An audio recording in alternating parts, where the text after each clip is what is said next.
that experience. So keep in mind, today's fruit tree class. Yeah, got tons of it, So we will, and now's a great time to plant. She'll go over it. So like the warmth is actually beneficial right now to help you plant, get in the soil. So don't be afraid to plant right now. Even if we drop a little bit next week, which we've seen, it's not the nights aren't staying super cold. Like it's freezing below freezing like that. So go to North. This is Michaela. She taught this last week. She's doing this few years. She knows what she's talking about. So I'll let her teach the class today. What we're going to do is have some handouts emailed to you that she's going to talk about. So one will be the pollination charts, because some trees do not know about a pollinator. You need to know, you can't be the same ones. What about a pollinator? We'll be sitting that chart out. We'll be sitting out Ken's blog about fruit trees. He kind of writes an article and send that out to you. And then the other one is just planting guide. Kind of send it out. It's just for how to plant your trees, how to plant shrubs, things like that, and do it correctly. She's going to pass this around. This is just a fruit tree timeline. So fruit trees bloom different seasons a little bit at the beginning of the year. It's just kind of a timeline to do that. So just take a picture if you want. Take a picture afterwards. We're just going to pass it around. Just go over more of that. This will be available on our website.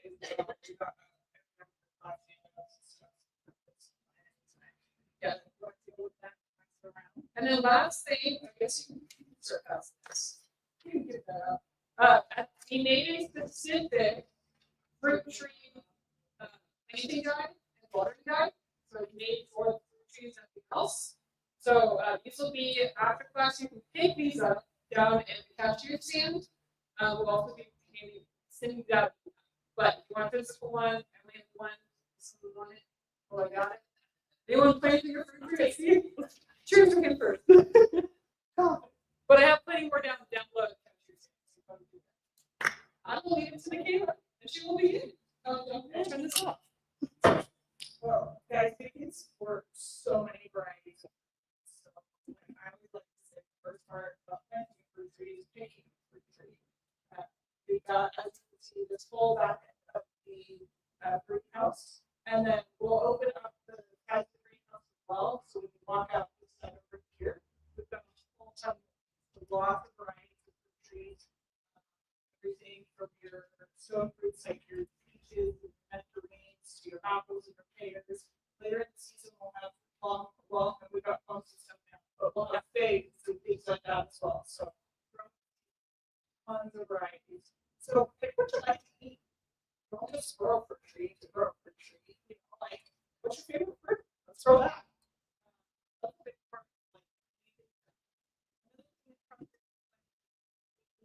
Taking a tree and realizing how much space do I have?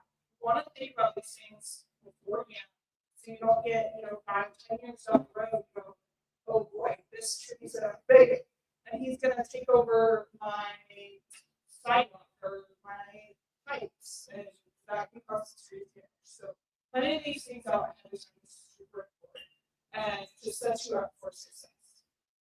So one of the things that you always look at trees, or any tree in general, is the mature size. And if your width is 20 feet wide, which these don't fit, but just in general, you want to divide that in half. And that's how far any structure or piping that you want to put that tree, is to keep yourself safe from damage and things like that. So, like with these miniature peaches, you have a lot of wiggle room because they're only going to get 6 feet wide, and so you can put those 3.5, 4 feet from anything. So that gives you a lot more versatility versus some big trees. All of the trees that you can either dwarf or semi. The semi-dwarf trees will be about 15 to 20 feet tall, and the dwarf trees will get about 6 to 8 feet tall. So it does give you another thing to consider is, you only have so much space, and like Mackenzie was saying, not all trees are self-pollinating. So sometimes you have to have 2 trees in order to get. one of the ways that you can kind of get around that is by getting something like a 4-in-1 tree. That's a tree that has been grafted with multiple varieties. So you have 4 different varieties of cherries, 4 different varieties of apples. And then you have one tree that itself because of those different varieties. So there are different things you can choose to kind of cheat the system a little bit. So things to keep in mind. And that will kind of set you up like this for success long term. And so I'll kind of jump into the planting process, things like that. And keeping yourself planting for the future. So first thing you do is you've got your tree, you know what you want to plant, and you know where you want to put it. Because you figured out the spacing and stuff like that. Something you do is got your quota. What do you guys think the first thing is to do? You're just going to pick the tree. Well, no, that's not the first thing. You're going to check the hole for drainage. I feel like that's probably one of the most common mistakes people make in our area. The reason you do that is because high. So not all holes drain the same. So you have a hole here, and then 5, 10 feet away, you have another hole. They're the same size, same depth, everything. This hole is going to drain half as much as this hole because of the clay content in the soil. Now, if you just stuck a tree in that not well draining hole, you can drown the tree because it's not getting rid of that water at the appropriate rate for what the tree needs. So things you can do in that case is you can amend your hole, you can make your hole bigger, create a drainage layer, stuff like that, prep your hole properly. The other thing that you just keep in mind is that hole drains slower. So we're going to have to water less often. Not less water, but less often. You know, keep your watering spaced out. It's not going to dry out. Those are just things that you have to kind of keep in mind, setting things up. Same types of trees, but different holes. So that's a foundation for you to just really keep in mind when you're setting things up. Yeah, I know a lot of people set things up for root system. It's not necessarily the ideal situation right away. But we might have to adjust the root system for the tree. Same thing as holes. So it's something to keep in mind. And the other thing to keep in mind is, again, setting yourself up for success. Yeah, it's more than eating plant. Things you can do ahead of time. Things like a gopher shield. It's a little mesh cage that goes around the root ball of the plant and protects the main root system from the pesky bugs. It's just a tool that can be used. It's not a necessity for the tree, but it makes the job a lot easier if you know that you've got gophers and things like that. So just something that I'm just going to look into maybe something. So just finding the appropriate size for the size. These can be used on any type of tree as well. So you can use this tree shrub. A really good product to safeguard against those others. So now that we've kind of got that, what we're going to do is you're going to, okay, I'll take it out of the bucket. Don't just take it out of the bucket and shove it through. I want to make sure that the root system can adapt to its home. So different people, everything else, get this whole muscle up. As you can see, it's developed to the size of it. So you get used to growing in a certain direction. You're around a circle or just find it in the pot because that's all. We don't want to sell trees that are root bound. Used to growing in that pot. So we're going to store that root ball. So we're cutting out in there. We're just like storing inches and kind of massage that root system outward so it comes out. Hey, there's room now. I can spread out. I can move around a little bit and face it.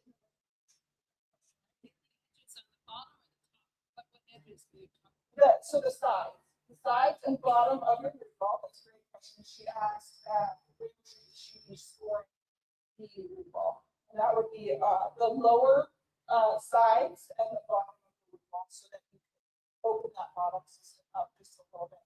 I personally like to just roll the side of the roots back and forth. It's a lot easier than necessarily going in there, getting brutal with it. Rolling motion will often kind of loosen things up a bit, make it a little easier, and it's a little bit more gentle on the root system to get that movement happen. So once you've got that done,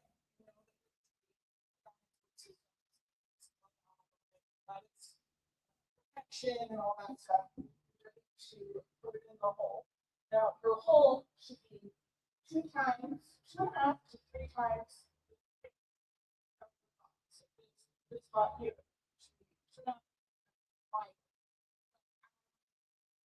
These drugs, make sure that you're only doing as deep as the pot, but larger. And kind of a bowl shape. That's going to create a nice area and room for them to grow outward. So out. Base, hold itself up, like that. And then the watering will play a factor in create a foundation, the roots grow. You don't want it too hard popped around that root system. Little roots are not up against it. Oh, I don't want to go. So you don't want to go about double the beam. Yeah.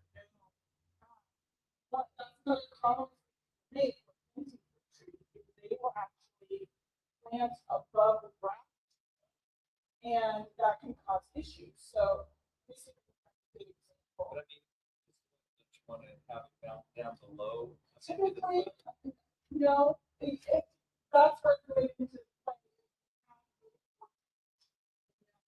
and your hole would be beneficial. Create more drainage through there. As long as your hole is draining fine, you don't need to deeper than the pot itself. You really want outward growth on your fruit trees.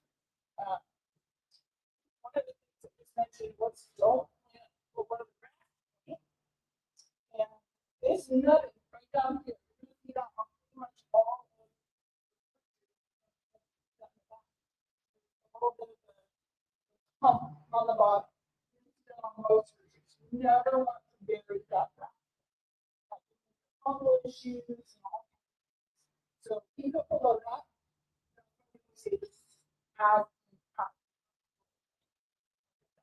You want just above it, a little bit of a bending, cover that. Keep it pretty much right at that level, just above it.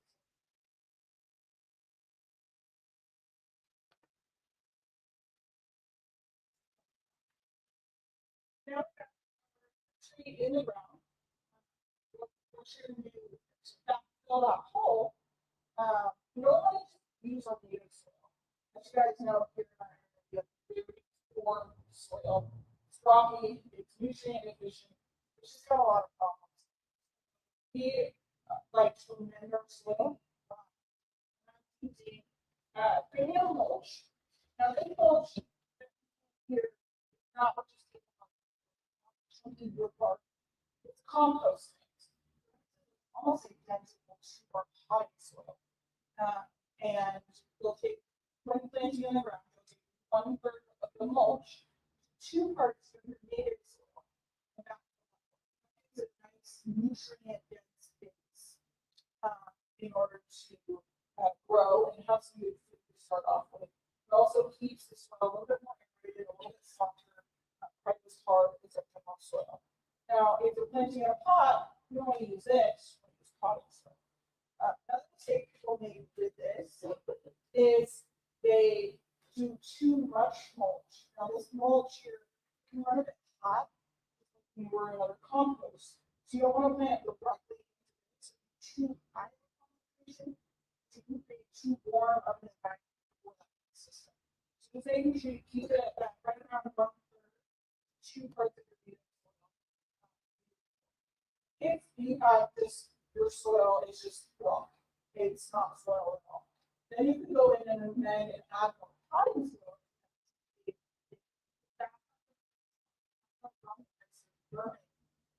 That versus the bush. Now, how many of you guys tend to overwater? That's overwater too. Okay. How many of you guys can underwater? You too.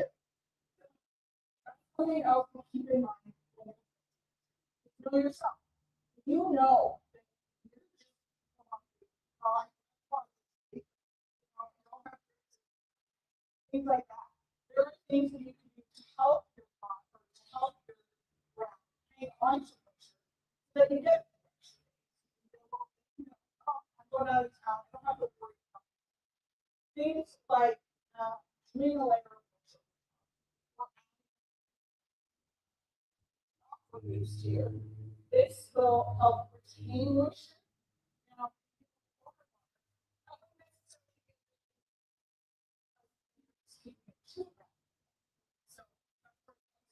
so people are someone who tends to absorb excess moisture and release it a little no longer hold on to moisture and actually help the nutrients as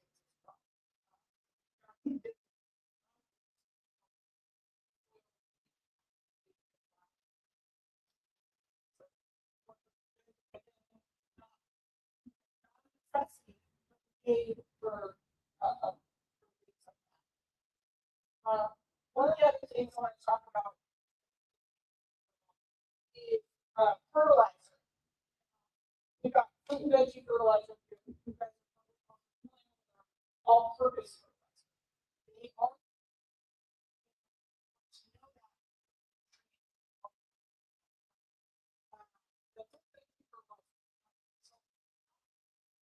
crucial for vegetable development. A lot of people they go, oh, I'm putting this in, I want to get the which is really important if you don't overdo it. We're going to develop for all of that, all at once. So keep in mind, follow the directions for the with whatever type of really important. Oftentimes, really effective teaspoons or tablespoons of cup. That's a big difference.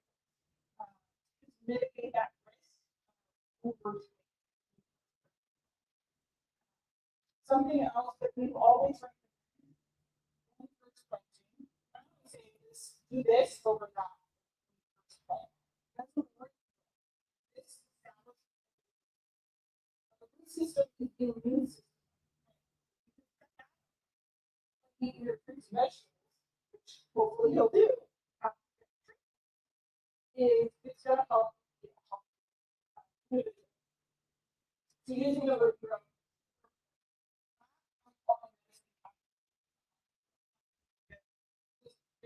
Will give you this help about it's a stressful process. Just like the same it can be really stressful. Stress after we just went through this process before. So once you have that all set up, these are because you all know come spring, come fall, we get those winds. We feel like we should be blown over. Eventually, she's gonna end up like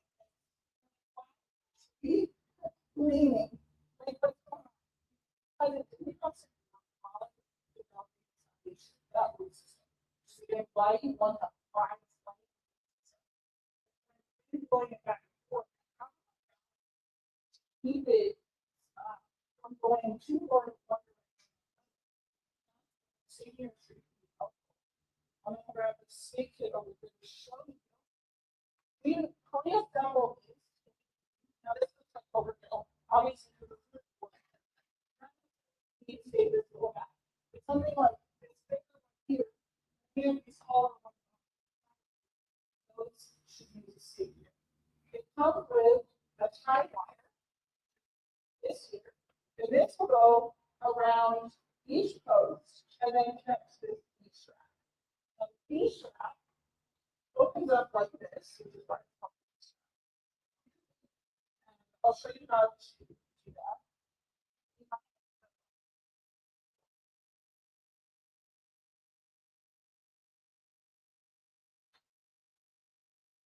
So the B strap is sort of around the tree like this.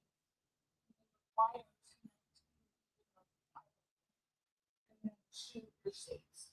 Now the reason we do this, you can see, well, it's so little. How is that possible? Well, the tree needs to move with the wind in order to create that resistance. It's like going to the gym, you're building a muscle. And then you can pull.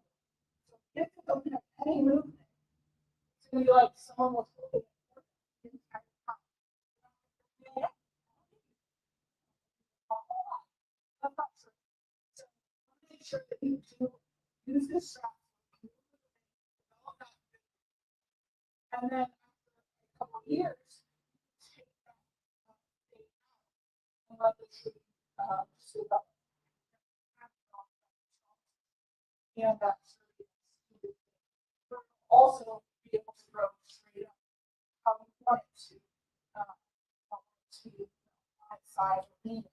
So that's really good thing to do for that first year. And if you want to remove it after the first year, it's just like these little tags here. If you're left on too long and that branch gets too big, then you're cutting off, tamping it down, and not long. As I mentioned, these little tags, sometimes you'll see it at different nurseries, you'll leave them on down at the base, we remove them. But do remember to keep these off.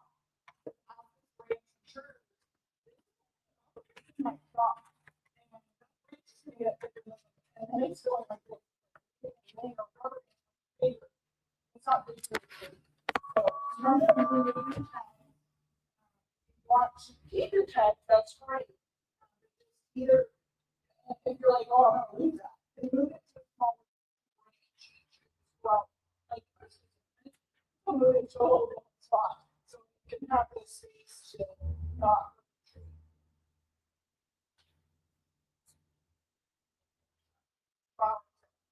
And so then that's pretty much the process of your tree.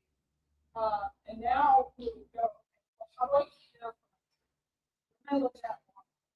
So that will change over time. You do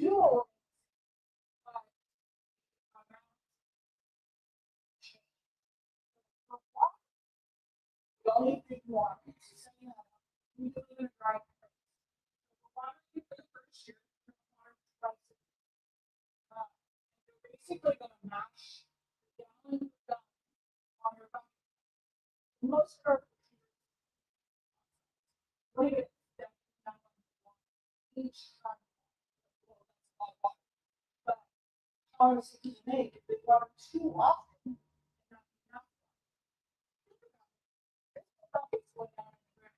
and you have to saturate this much soil in order to get which is down there. And just like a sponge,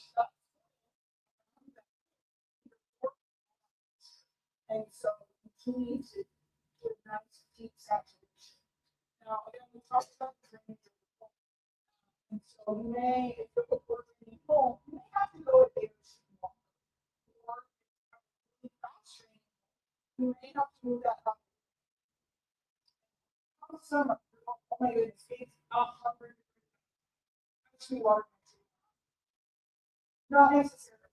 It's more important to get nice deep water. Now, people week straight of 100 plus, then that's 3 additional water. You don't want that to become a habit of, okay, I'm just going to keep doing that. Because then you can actually so getting on a nice good schedule, knowing your property, watering every 2 times a week for the first year. So make sure we keep things up. we actually recommend docking off. Because if you go out there, I saw people not in full sun, they're still.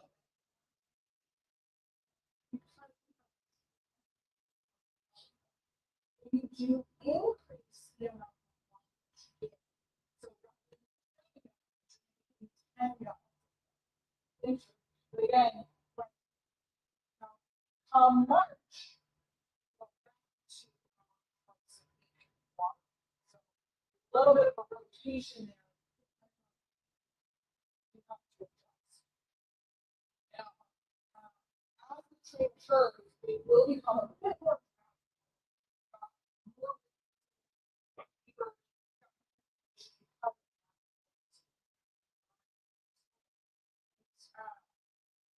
Not necessarily once a week, with the occasional. And so that will be kind of your long.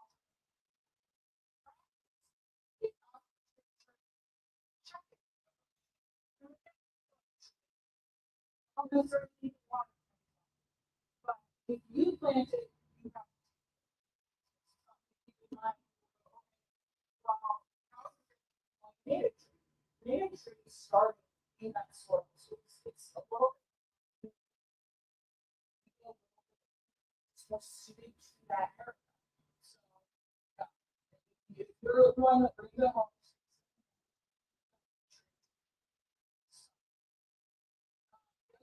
is going up to fertilizer. Getting on a good schedule. You got it, guys. Well, I was just gonna ask, said that it was once a week after the first year, but you didn't say how much. So, yeah, Increase the water. yeah, you're gonna increase the amount of water. And a pretty general rule for anything over a gallon, you can use that for any tree shrub. Like, all tree shrub.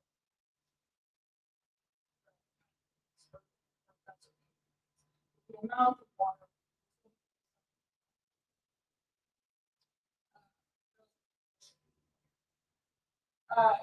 For any tree shrub or vine that's over a year, you want to water 1.5 gallons to 2 gallons per foot.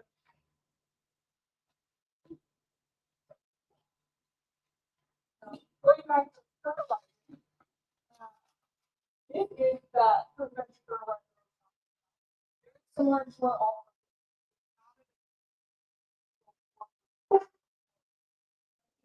And you've got a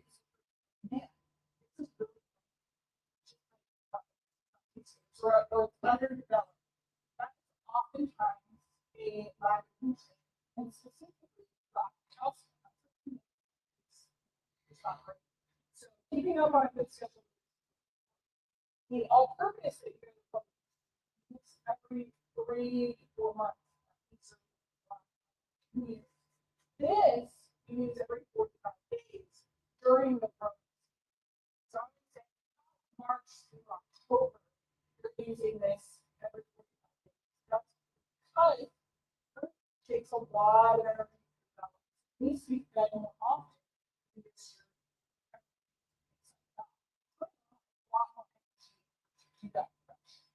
So that's really important. The instructions are on the back here. Will be on that.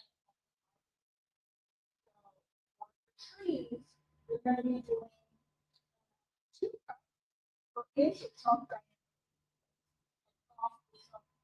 So really, for this, you really only need 2, maybe 3 cups of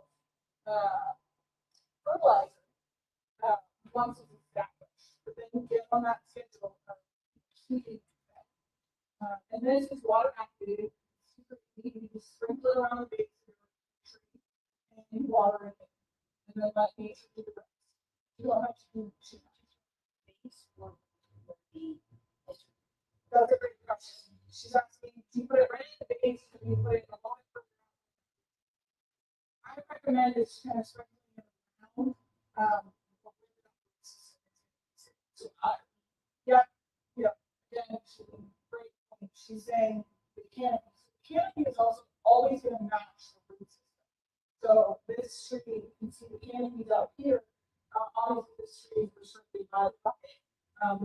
in the ground, they're going to be near each other.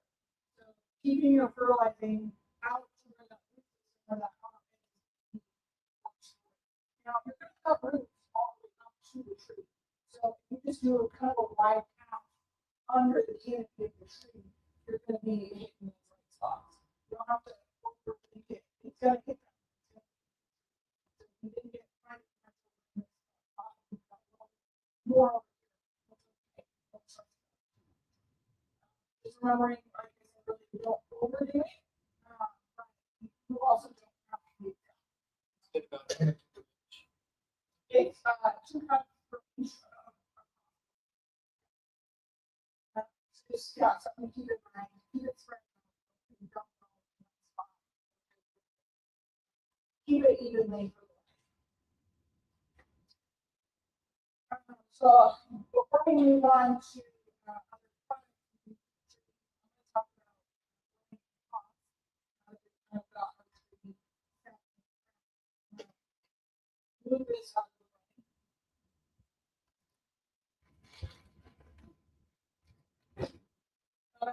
Tree we got there. That's a great option for a pot. But as you can see here, this spot here, right now, this is about the minimum size you want to go for these wood trees. You don't want to go any smaller than that. Otherwise, over time, they are going to be moving. They are going to cause issues. What you can do is you can plant on this side and then replant later in the bigger pot. That's a lot of work. That's a big pot to begin with. You're going to be carrying that much more soil. Just keeping that in mind. It's too small. Make sure you have like I said, this would be the minimum pot size that would go. Over time, we'll probably keep the tree a little bit smaller. You work to do this, but put in what you want. Don't have to be, but if you want that, full what potential that tree has, you do want to make sure.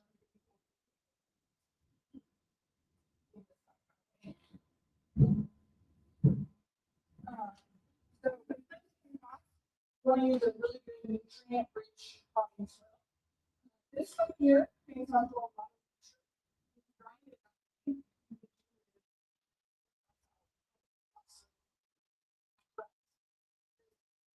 we can drown our trees. Now, keeping that in mind, not all potting soil. So if you have, you're like, oh, I got some potting soil. But if you switch potting soils, later on down the road, you do something. You have to take into account that they will be on moisture, which will affect how you water. You can't just like take one and then switch to another and just they will do it. So we design this to hang on to moisture, not to water it often. But people who water too frequently, you gotta keep that in mind.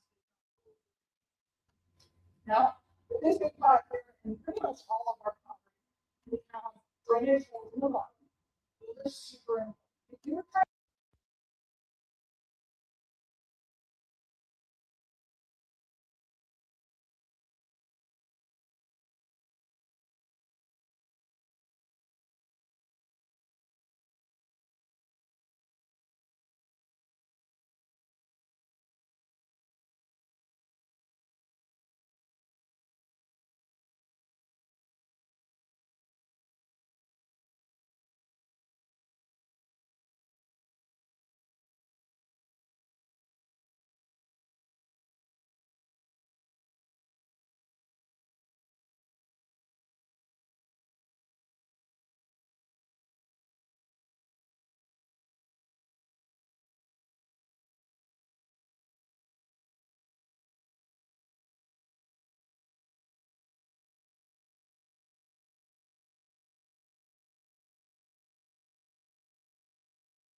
watering.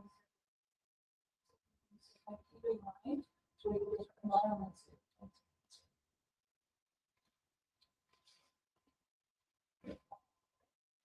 Now that we've kind of gone over planting it and the protection success, a few things I want to kind of go over is looking at the chill out. So say you're like, oh, I want to plant a peanut. They're not all trees are going. And that's actually beneficial. Trees that, you know, you can have bushels. And then all of a sudden, like, oh shoot, I got buckets and buckets. All the things. Otherwise, that can be really stressful. And you don't have to. So looking at the trend, they will say how many shutdowns that needs in order to produce. And we'll kind of dictate when it does that. Like this tree here, this is a Macintosh apple. It needs 900 shutdowns. Anything below 300. Now that 900 doesn't really here. That means it's going to bloom later.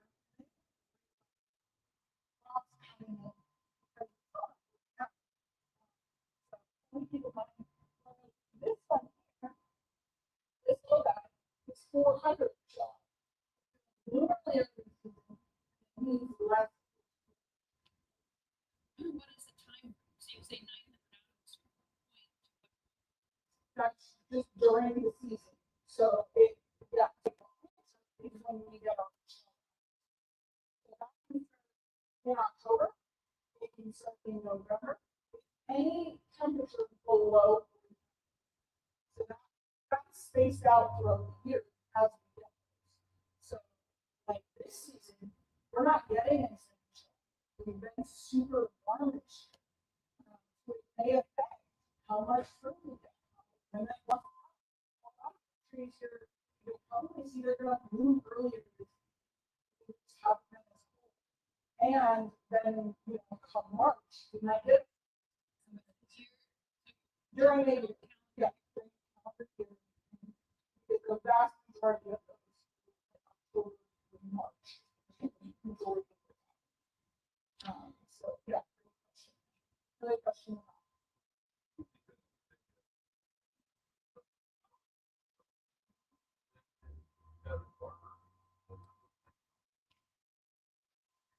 Not necessarily.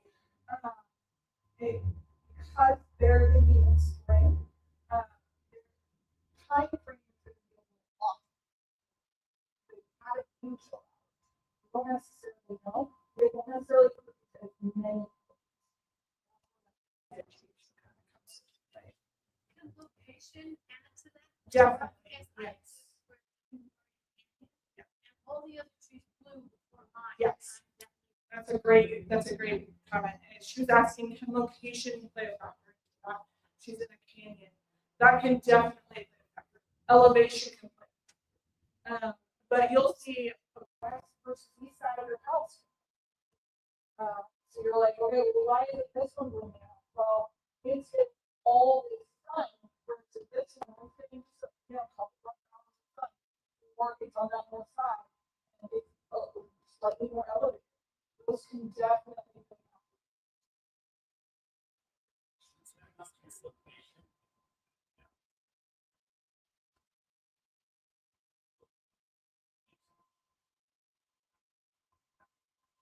not necessarily. Some of that's going to depend on your property and levelness and things like that. But morning sun, we always say is the ideal sun for most plants.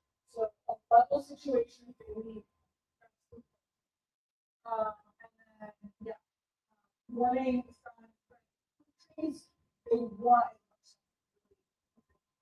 You know, a little bit of that, you know, afternoon shade, that's going to be, you know, any, if you have much shade, but, yeah.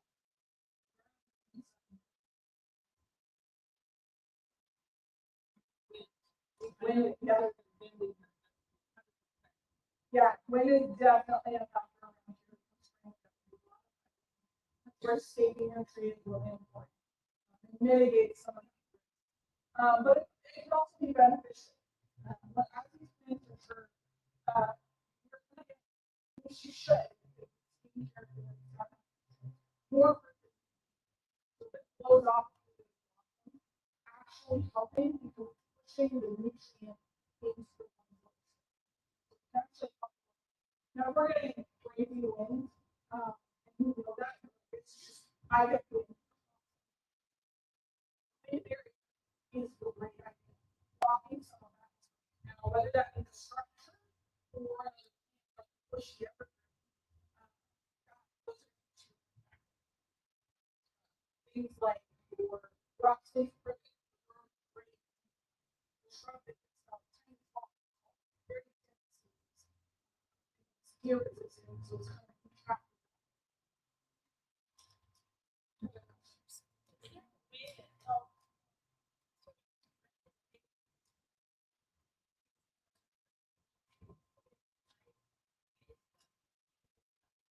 You know, I don't understand. The question was, can you regulate the research? Not that I'm aware of.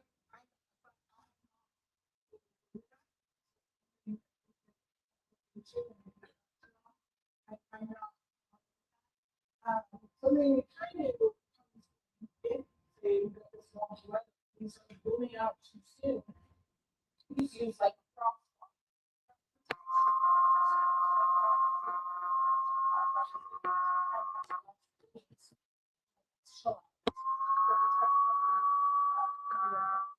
That's gonna come up like March, March to May, that's our most common time. Moving out already. We do not- it's a lot. Tree that's already 12 college, like, oh, I don't know how to do this. But there are methods like that.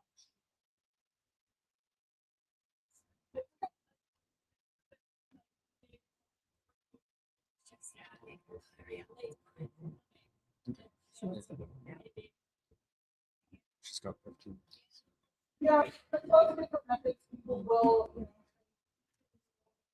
some people will string Christmas lights. To, there are different, how to develop for strings. Yeah, how well one works. But there are different.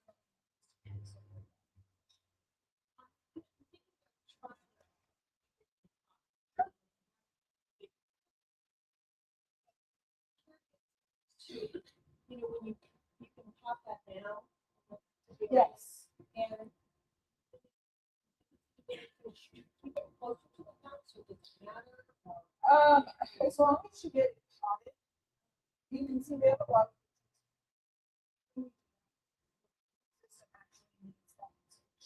More ranching and stuff. As long as you get that in a nice big pot, that's why we say minimum time. You need the installation. In the pot.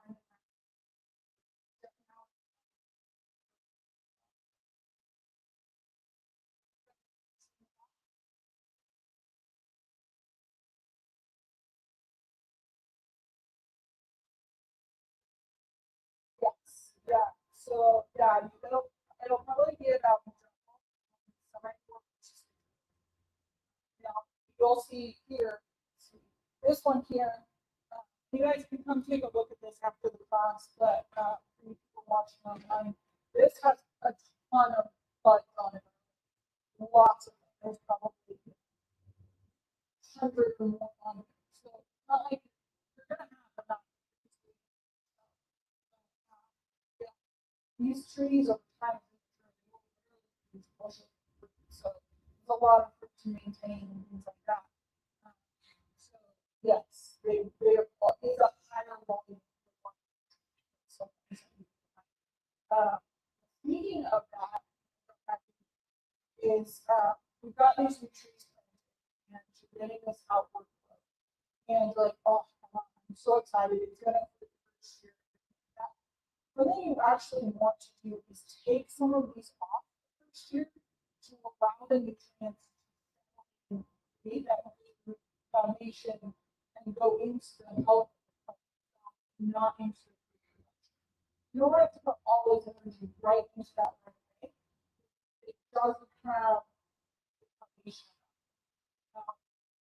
One thing to do is keep off of this little branch here. If it's not seven, teeny little, it's not the bud out, but it's not behind.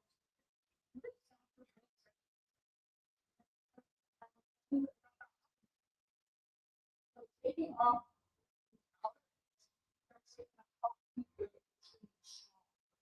I'm gonna go over. It is something to kind of keep in mind when the trees are standing. Like I said earlier, all of these trees are prepared to be seed-shaded.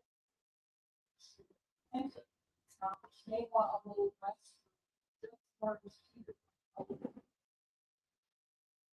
We kind of gone over the potting and things like that. So we'll talk about pruning, and then I'll talk about million plants and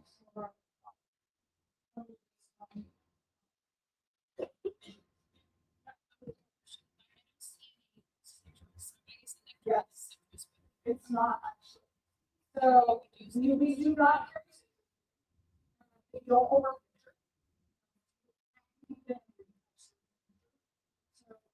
So if you're looking for citrus, we recommend waiting to the Phoenix because those trees are in Arizona. They're going to be more suited, but you'll still have to keep them in either indoors or it's so so I'm going to show you this one for bringing. You guys see this branch that is pointing backwards. It's not a bit of a wonky. We don't say now times to prune your trees early spring before they start leafing. But if you're planting it now, you don't plant it and prune it within the same couple. Again, so giving a little bit of time, whether that means prune it now and then plant it, you know, after you guys were waiting to this season. The first thing you want to do with pruning is take off anything that's been this branch is leaning up. See that it broke at one point. It's still holding on. It's still a viable branch. But we know that one's going to obviously do less than a branch that wasn't broken. I'm going to take that one. First thing to look for. Take off the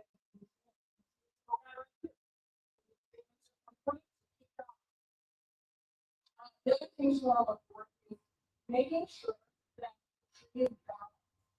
Now, heavy amount of range on one side probably means that while that also so to keep a well-balanced tree, you want to bring branches forward. So you can here, we've got a branch on this side, branch on this side, not a big balance. This side, this side. These are all low options.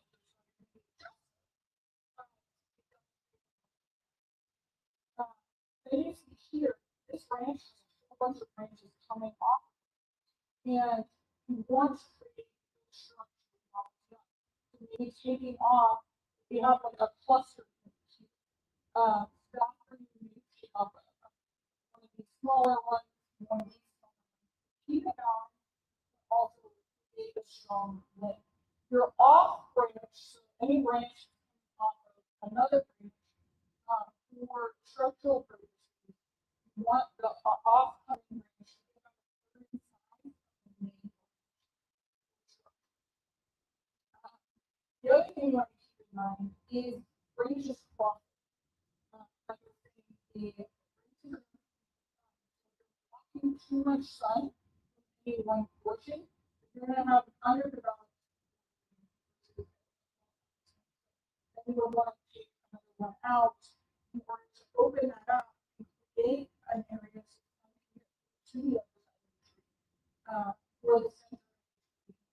keep that strong lead through the middle. You can see a lot of these aren't even have one strong cut. These work ones, you can see the one strong stem. So I'm going to actually pick a central lead and take off the other one. It doesn't like play out too much as the tree matures. You get a lot of strength, a lot of stress to that range. So like this one's right at an angle, this one's going next to tree. This is one. So, keeping things running is really important. Because one creates more nutrients to the other parts of the tree, but it also keeps your tree running. You start putting it long term, like, oh, no, I don't want to cut it. But if you start putting it now, 10 years down the road, if you don't, then you're going to have this massive bushy thing that needs a lot of. And you're gonna have a lot more work. The other thing is, you never want to see more than a third of the tree at any given time. So, say you're like, this year is probably, oh my goodness, there's so much to do. So maybe what you want to do is you want to split that into two small. You want the beginning of the year, and then do another.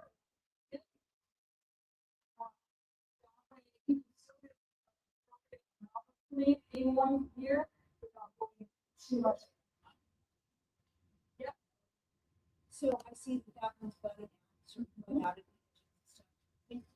Aren't you supposed to wait till it's like this? Trees from those So that's what I was saying.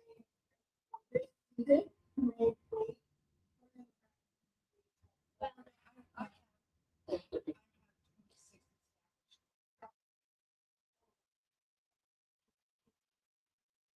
You have to do the weather. You yeah. So that's another thing where you can because it doesn't have the ideas on it yet. So you are doing this but going in and putting that off, it's not going to allow you to but because yes, these are already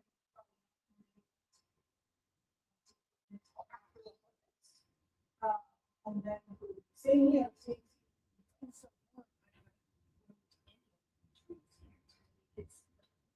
so the because it is most dormant that it's going to be during the year. Yeah, and it may not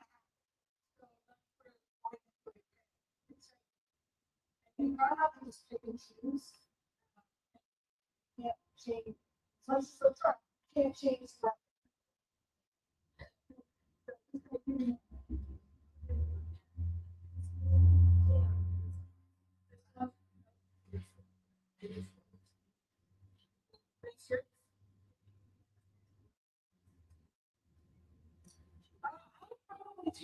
Take something that's going downward off.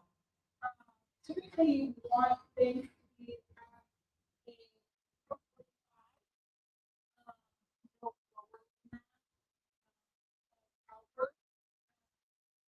and then, yeah, you want it to ideally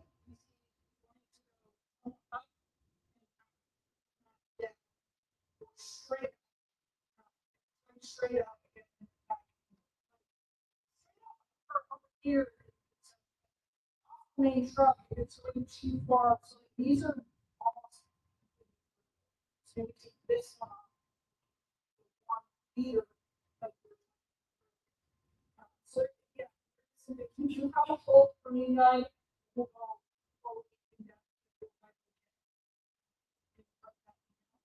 Also available.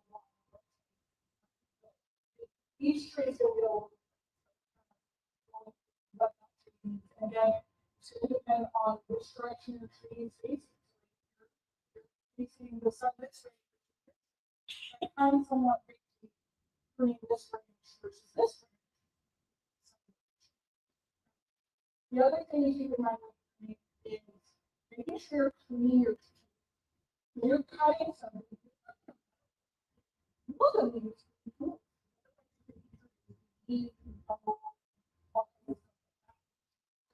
Keeping your tools clean, and then also putting on during times where it is actually more moisture.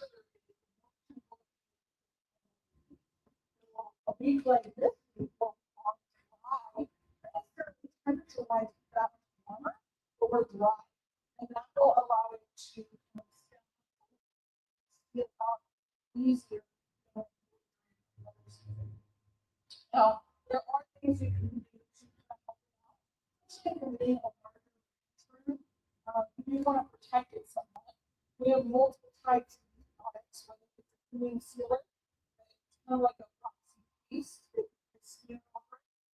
Neosport, or the tree wrap, which is kind of like a breathable, but it keeps spores and stuff attached to the trunk. So they're absolutely necessary, but they do help. Okay, and I'm going to go over a few companion plants and then go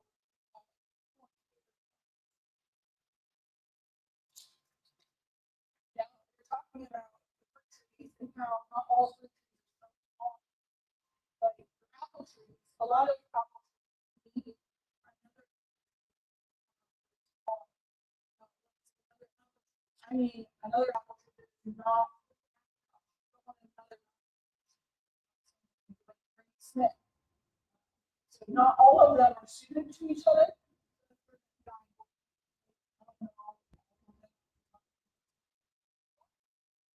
But we do have them available. We have them at the register as well. We'll have a copy here. We do usually have them outside the greenhouse. So we have our trees right there. We've got those shorts up. Run this tree, what matches with that. Now, a lot of your stone fruit, like peaches and nectarines, those are something you don't necessarily need a tree. But they will always benefit from another tree in that same area. How do trees get pollinated typically from bees? So we want to draw in those bees to sustain that and do the work for us. So these are attracted to flowers. So you only have one tree with flowers, nothing else. That has a whole flower. And then, hey, one over here, planting things to draw in. And keeping that in mind is this tree you can see here is already budding out. It's going to bloom a lot in this tree. So you want to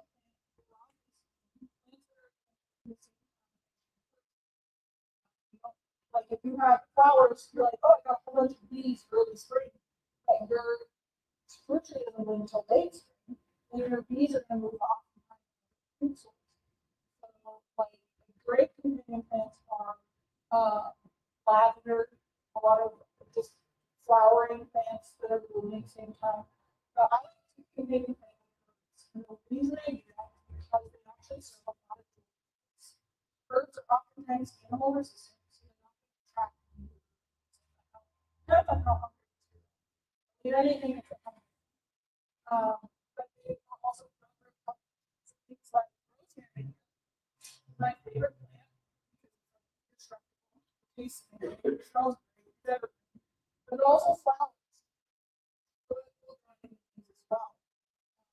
It's a good companion plant for your trees because it does all of this. So we have your tools and 50,000 plants in order to create a good environment. It's where they are planting plants.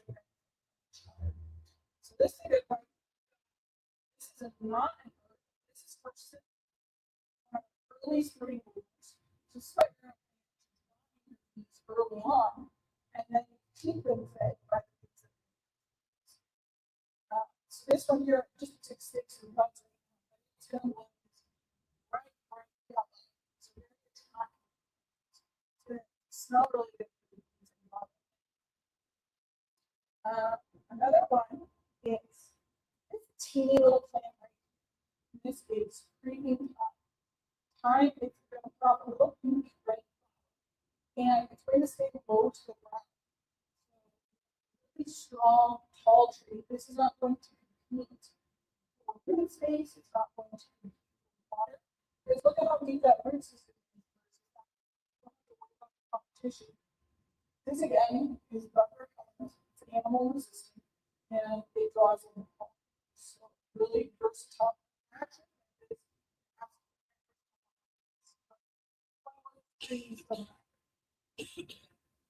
yes, pretty much all time is edible. Just different cousins. Some you'll see that we sell different ones for culinary purposes because they are chewy one. So there are different varieties. All of them are edible, but they do taste different.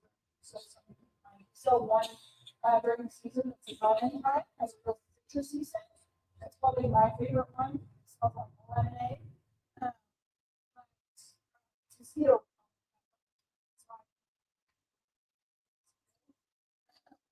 Yes, it's a good one. A lot of people actually drink it.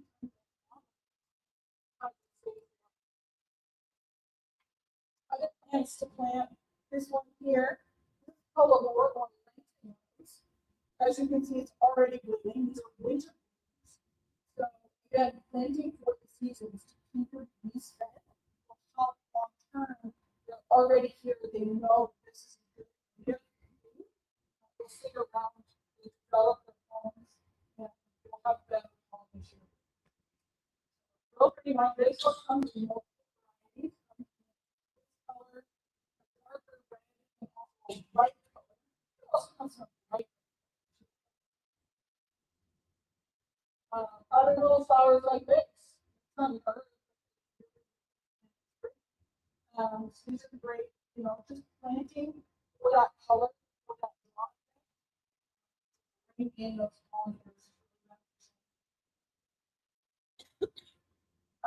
Now, speaking of drawing things in, protecting against gophers, protecting against birds. A lot of people will put up things like bird all effective to some degree is you put up a bird cage now. The birds are going to get used to it. And they're gonna if you wait and you put it up right before as the fruits really develop. So, and then take it down. Just set it.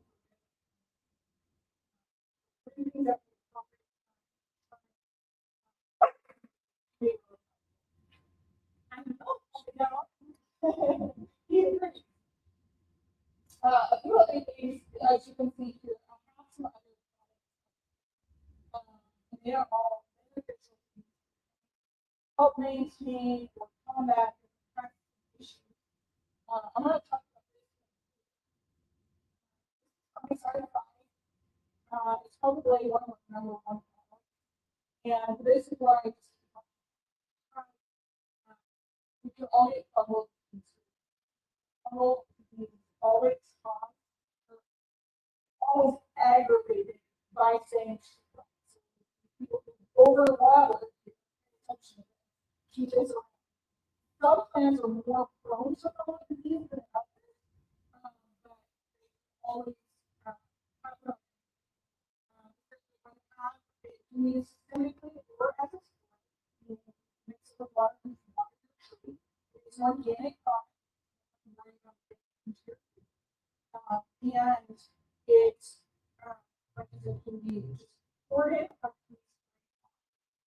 It not only acts as a treatment, but also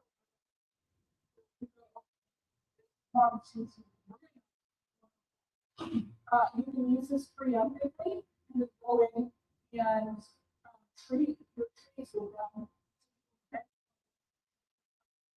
Some of the disease can be brought in by birds, things like that. show up just like. But if they want to treat, otherwise. And works in the tree. So the tree itself, you mix it with water, water the tree, and it feeds up through the tree. Kind of like medicine. And the top is almost spray you do like on the foliage and stuff like that. With fungal disease, the first time yellowing of the leaves, that's going to be your sign. And you're going to notice brown spots. Brown, like not tan, but brown, dark brown spots on the leaves. Sometimes you get into the trunks as well, on these like soft ones. You don't necessarily look much, but they get that.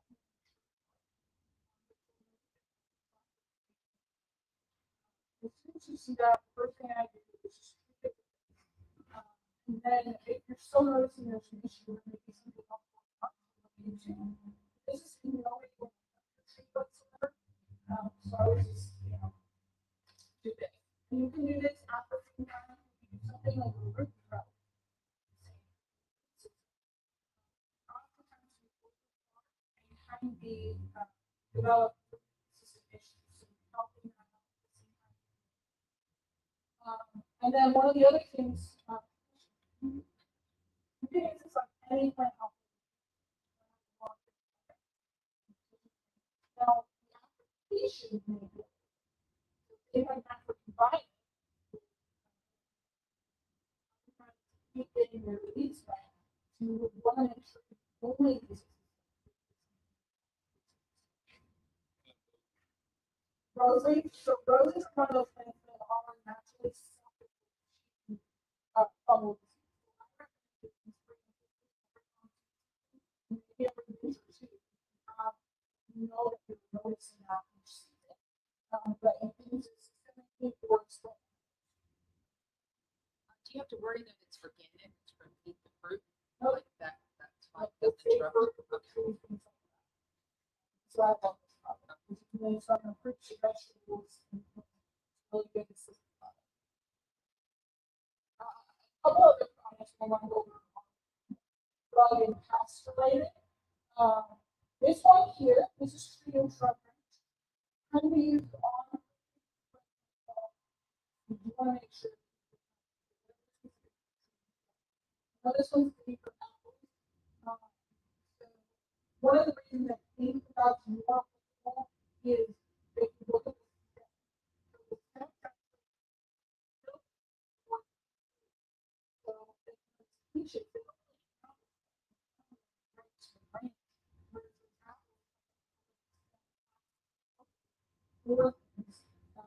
Very tight molecules. So it does hold this something. This is not. This is a systemic insecticide, just like the heat up the tree in many respects. Now we do have other products like I call this spring. Venus every spring.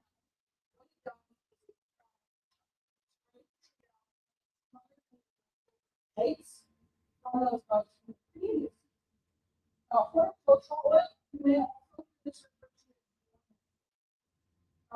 and sort of kind of breaks that perpetual cycle of having them squeeze it out. This is a really easy product to use. And turn this knob. So as long as you got good water pressure, I can just spray it. Now, this time, you have a lot less spray leaves on it. You don't have to worry about bugs on the leaves. So using this depends on the size of your trees. So it goes along. Do you have, as far as how many, other than the size? I do know that will cover quite a have quite a few trees. Whenever I use it just to kind of preemptively spray some stuff around the garden center, I'll use maybe a quarter of a bottle to treat 20, 30 trees. Yeah, goes a long ways. Yeah, there you go. So a A bottle. little bit. Yeah, so it's a really great product. One important thing, the reason we say do this now is because it is an oil. Just like maybe you went to the beach, put on a little too much oil, you can burn. So this is not a product you want to use when it's 100 degrees out. You will fry your tree. So using this in early spring, if you have a big issue and you're like, man, I really want to, use that product to take care of some things later on in the season, make sure you apply it in the evening after the heat of the day so that it has all night to saturate in without that burn of the sun. You do want to make sure you don't overdo it during the summer though. So this is a product that's really good to use this time of year. We do have other products like spinosad that are better suited to those hotter months. I don't think we have one up here, but we have it in a concentrate, a hand spray, or a hose spray attachment as well. So just depending on the type of season, just ask, hey, what's the best product to use right now whenever you're having that issue? Because we do switch depending on the season, depending on the temperature, things like that. Another product for pests is this here. This is vegetable and ornamental insect granulars. This is going to be the product that you use if you have grubs under your fruit trees. Now, grubs are beetle larvae, and so they can fly in from anywhere. You're like, well, how'd they get here? Well, a beetle was flying around and it decided to lay its eggs. And they look like slimy little white curly caterpillars down in your soil.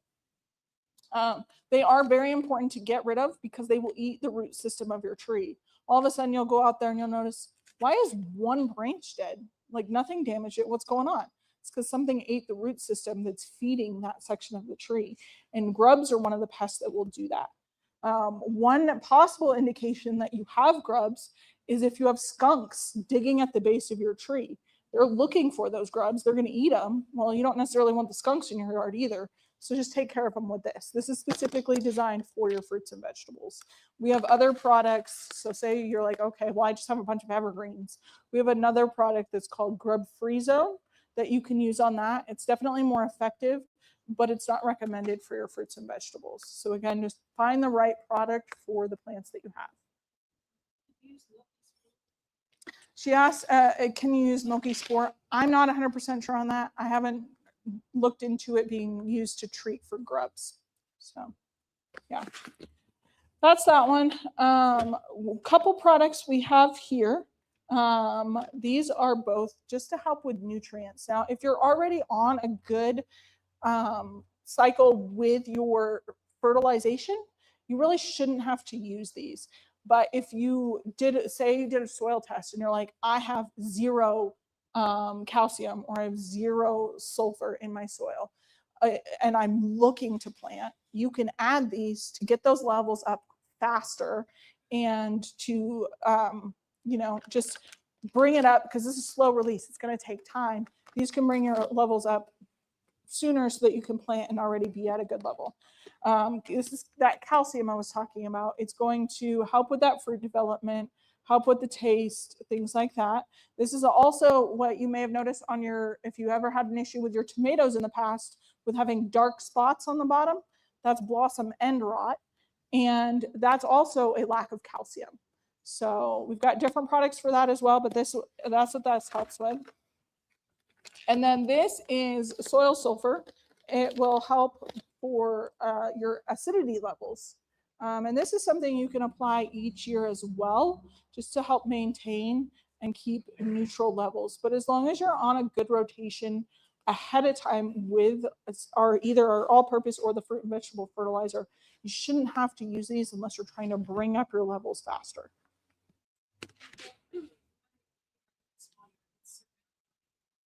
Mm-hmm.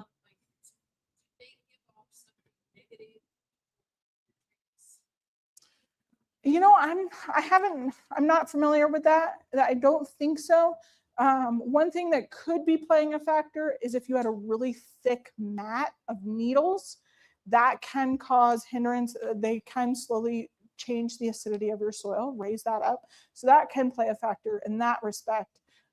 So as long as you're not leaving everything and you're maintaining and kind of cleaning out a little bit, you shouldn't have an issue. All right, do we have any other questions? How are we doing on time? It is 10:50. Okay, we did good. Question in the back. So say you do have Uh-huh.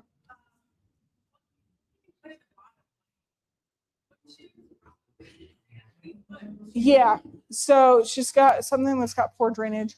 We topsoil you could use. That's a soil that we have here that is sand and small rock mix, things like that. It doesn't have any nutrients in it, but it creates a drainage layer. Another question.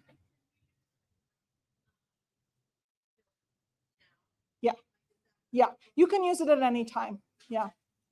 She was asking when you can use the grub killer. Anytime. As soon as you can, get rid of those grubs. You want them out. You want them gone. If you have a lot, yes. And there's something to keep in mind with them being beetle larvae during active seasons with beetles, you may have to, yes. One, and then I'll go over here. Mm-hmm. That's yeah, good question, good point. She said, what is the rate of drainage? It should be draining within a couple hours. If it's taking all day to drain, that's too long. Yeah. And like I said, there's not a set time. Yep, fill it all the way up when you're checking the drainage. Another question back here. Okay. Yes, yep, you dig your hole, fill it all the way up to the top, see how long it takes to drain. If you've already planted and you're like, is this draining? I didn't check the drainage or there was already something there. You can kind of go in like a toothpick in a cake. You're like, okay, I watered everything a few days ago. This is already dry. What about this one? Take a dowel or a rod and shove it down in there. If it goes down real easy, that means your soil's probably still wet. Our soil gets really hard when it dries out here. So if it's going down and you're not getting anywhere, that tells you it's dried out. But if it's still going down real easy, coming up and you're finding mud particles on there, that's going to tell you, hey, that's still really wet. Another question?